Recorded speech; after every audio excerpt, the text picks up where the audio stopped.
Hello dears, question है JEE MCQ. Which of the following is correct option for validation of Hooke's law in simple tension tense. इसके option है A ultimate stress, B breaking point, C elastic limit and D limit of proportionality. According to question ये पूछा जा रहा है कि Hooke's law किस point तक या फिर कहां तक वैलिड है, हुक्स लॉ कहां तक वैलिड रहता है। ये क्वेश्चन एसएससी जेईई 2018 का है, जो कि स्ट्रेंथ ऑफ मैटर से है, स्ट्रेंथ ऑफ मटेरियल से। एसएससी जेईई 2018 में इसे पूछा गया था। According to question Hooke's law कहां तक वैलिड है, इसके लिए हमें इसे सॉल्व करने के लिए हमें सबसे पहले ये जानना होगा कि हुक्स लॉ है क्या। According to Hooke's law stress directly proportional होता है स्ट्रेन के, स्ट्रेस डायरेक्टली प्रोपोर्शनल स्ट्रेन, ये है हुक्स लॉ, यानी कि सिग्मा डायरेक्टली प्रोपोर्शनल एप्सिलॉन, ये हुक्स लॉ बताता है। इसका हम अब स्ट्रेस स्ट्रेन डायग्राम देखते हैं, जिससे ये सब पॉइंट हमारे क्लियर हो जाएंगे और ये पता चलेगा कि हुक्स लॉ कहां तक वैलिड है। ये हमारा स्ट्रेस स्ट्रेन डायग्राम है फॉर एनी डक्टाइल मटेरियल। ये हुक्स लॉ का स्ट्रेस स्ट्रेन डायग्राम है, जिसमें एट वाई एक्सिस हमारा स्ट्रेस है और एक्स एक्सिस है स्ट्रेन, सिग्मा एंड एप्सिलॉन। इसका डायग्राम कुछ इस प्रकार होता है।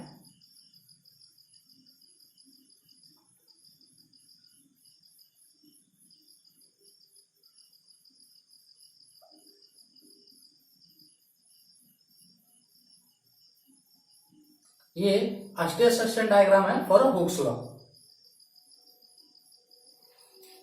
इसमें कुछ पॉइंट हैं। पॉइंट ए, ये पॉइंट बी, पॉइंट सी, ये हो गया पॉइंट डी, ये point E and point F. Point A को कहते हैं limit of proportionality, B elastic limit कहलाता है, C upper end point, D lower end point, E ultimate stress and F breaking point. Point A हमारा कहलाता है limit of proportionality, limit of proportionality.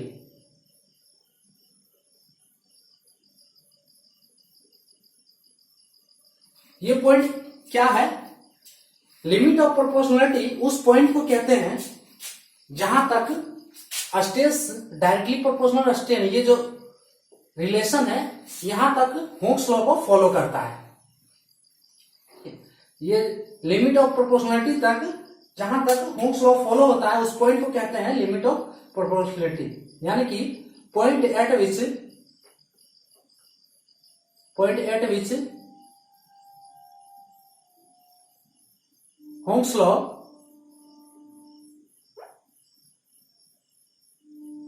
और point at which material follows Hooke's law.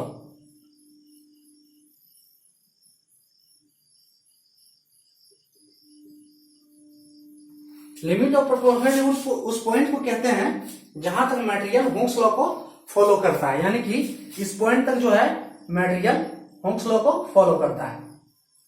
यहां sigma directly proportional होता है epsilon के।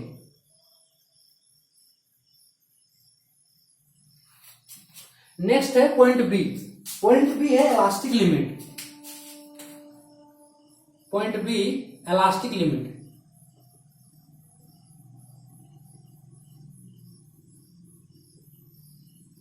Elastic limit उस point को कहते हैं जहां तक मटेरियल इलास्टिक बिहेवियर देता है। Point at which material gives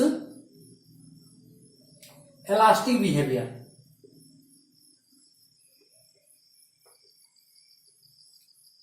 जहां तक मटेरियल जो है इलास्टिक बिहेवियर देता है, यानी कि इस पॉइंट तक मटेरियल को हम डिफॉर्म करते हैं तो वो अपना शेप में वापस आ जाता है। नेक्स्ट है पॉइंट सी।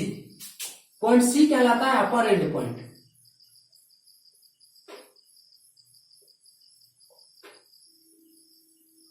अपर एंड पॉइंट उस पॉइंट को कहते हैं जहां से मटेरियल का एल्डिंग स्टार्ट होता है,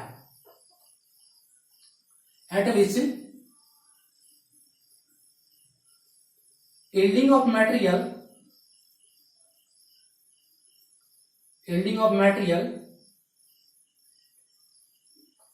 स्टार्ट, उस पॉइंट को कहते हैं यील्ड पॉइंट। ठीक है, अपर यील्ड पॉइंट। यील्डिंग मीन्स जहां पे मटेरियल का जो रेसिस्टिंग फोर्स है इस पॉइंट से घटना स्टार्ट हो जाता है, यानी कि डिक्रीज करना, मटेरियल का रेसिस्टिंग फोर्स डिक्रीज करना स्टार्ट हो जाता है। रेसिस्टिंग फोर्स क्या होता है? जब किसी मटेरियल पे हम फोर्स लगाते हैं तो उसमें स्ट्रेस प्रोड्यूस होता है।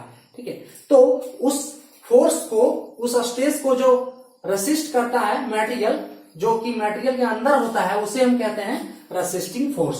सो इस पॉइंट से मटेरियल का रेसिस्टिंग फोर्स घटना स्टार्ट हो जाता है। पॉइंट डी, पॉइंट डी को कहते हैं lower yield point. Lower yield point, इस पॉइंट पे मटेरियल का यील्डिंग समाप्त हो जाता है। Point at which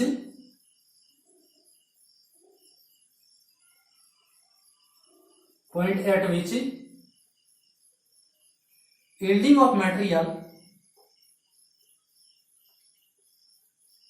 point at which yielding of material end,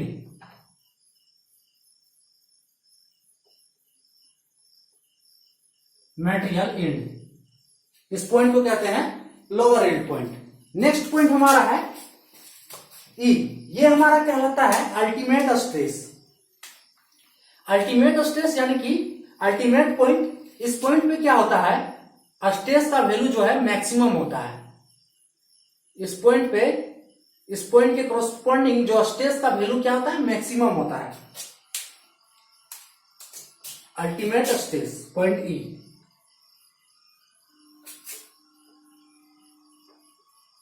ultimate stress इस पॉइंट पे, या फिर अल्टीमेट पॉइंट, इस पॉइंट पे स्ट्रेस का वैल्यू मैक्सिमम होता है। पॉइंट एट विच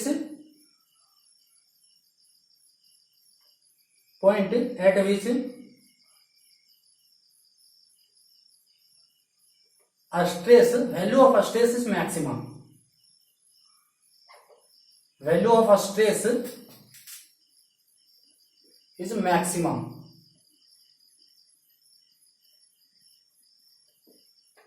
इसे कहते हैं अल्टीमेट पॉइंट। ठीक है, पॉइंट ई। अब रह गया पॉइंट एफ। पॉइंट एफ हमें ये नाम से ही पता चल रहा है कि इस पॉइंट को कहते हैं breaking point.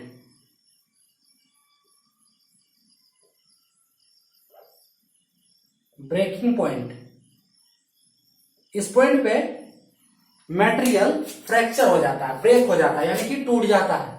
Point at which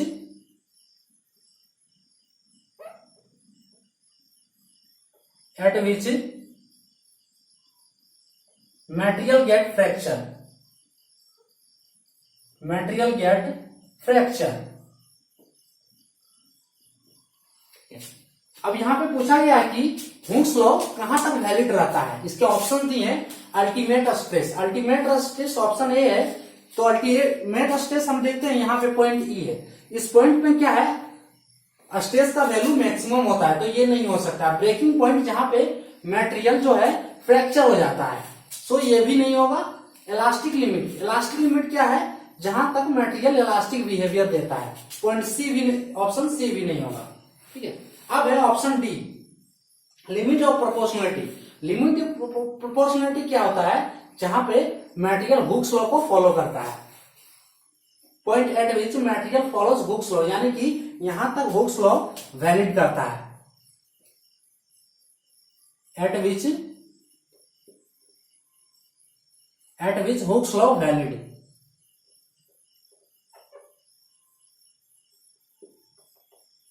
Hooke's law valid होता है। ठीक है, यानी कि इस पॉइंट तक जो है स्ट्रेस जो है डायरेक्टली प्रोपोर्शनल होता है स्ट्रेन के। तो कहां तक होता है? ये लिमिट ऑफ प्रोपोर्शनलिटी तक, इस पॉइंट तक, eight which material follows Hooke's law, यानी कि इस पॉइंट तक जो है स्ट्रेस वर्सेस स्ट्रेन, ये हमारा रिलेशन स्ट्रेस से डायरेक्टली प्रोपोर्शनल स्ट्रेन, सॉरी, ये हमारा जो रिलेशन है ये वैलिड रहता है at a limit of proportionality. So इसका आंसर होगा option D, limit of proportionality. Option A नहीं होगा, बी नहीं होगा, सी नहीं होगा, ये तीनों नहीं होंगे, ऑप्शन डी होगा। Which of the following is correct option for validation of Hooke's law in a simple tension test? So इसका correct answer option D, limit of proportionality. तो ये था आज का क्वेश्चन। जय हिंद।